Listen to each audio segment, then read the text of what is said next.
6名工人和2名护卫兵遭到袭击，美军立即派出狙击手寻找袭击他们的目标。可是狙击手整整观察了20个小时，却根本没有发现丝毫可疑之处。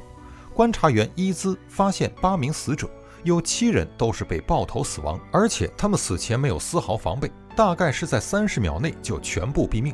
所以他猜测对手必然是个高手，并且伊兹判断这个高手应该就藏在工地旁的墙后面。又过了一会儿，狙击手马修斯忍不住了，这里天干气燥，他还没被打死就快热死了。他认为在这么偏僻的地方根本不可能存在什么高手，更不会有人在这种天气和环境下躲藏20个小时以上。想到这儿，马修斯直接脱掉伪装朝工地走去。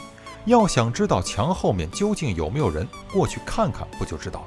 然而他刚靠近工地，一枚子弹就突然钻进了他。